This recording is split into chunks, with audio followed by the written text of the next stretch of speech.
বন্ধুরা, গর্ব অহংকার বেড়ে যায়। একটি স্মৃতির গল্প বলবো। আমার অসুস্থ হয়েছিলাম একদিন, ডেঙ্গুতে আক্রান্ত। হসপিটাল মুগদা, ঢাকা। ভর্তি ছিলাম প্রায় 1 সপ্তাহ।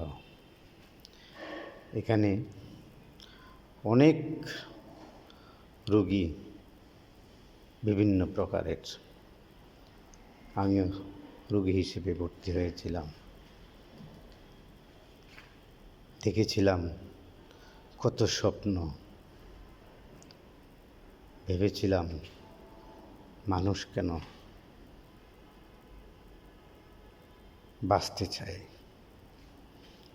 একদিন হঠাৎ করেই এমন অবস্থা হয়েছিল যে আজ পৃথিবী ছেড়ে চলেই যাব। চোখে শুধু মানুষ দেখা যায় না, সব অন্য কিছু। আমার ছেলে পাশে বসা ছিল, 2টা ছেলে।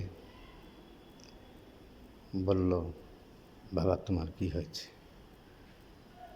বলছেন, না বাবা, কিচ্ছু হয়নি, আমি ভালো আছি, তোমরা আমার জন্য দোয়া করো।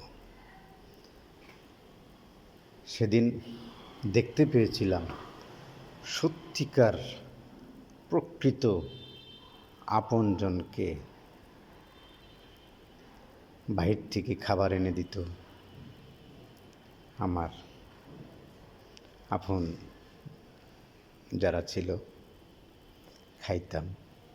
আর চিন্তা করতাম, মানুষের অহংকার বেড়ে যায়। হসপিটাল আসো, দেখো মৃত্যু কত সুন্দর।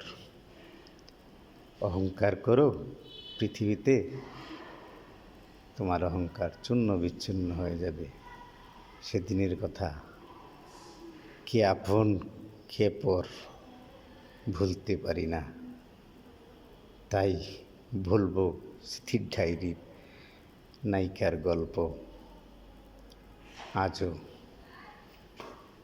কত চেহারা চোখের সামনে ভেসে আসে, কত চেহারা ভুলে গেছি, কিন্তু এমন নিখুঁতভাবে আল্লাহ স্মৃতি তৈরি করে রেখেছে ব্রেনের ভিতর। প্রতিনিয়ত রাত আসলেই বেশি মনে পড়ে। এত সুন্দর করে বানিয়েছি, সব চেহারা, কত চেহারা ভুলে গেছি, কিন্তু ওই চেহারাটা ভোলা যায় না। আল্লাহর নিখুঁত সৃষ্টি, স্মৃতি। গল্পটি বললাম, অহংকার নয়, সহানুভূতিশীল, দয়াশীল। আল্লাহ যেমন দয়া করে মানুষকে, মানুষের ইবাদত বলতে কিছুই নেই। মানবতার সেবায় নিজেকে বিলিয়ে দেন, শান্তি ও সুখ পাবেন। আমার স্মৃতির ডায়েরি তাই বলে। গল্পটি এখানে শেষ। দোয়া চাই।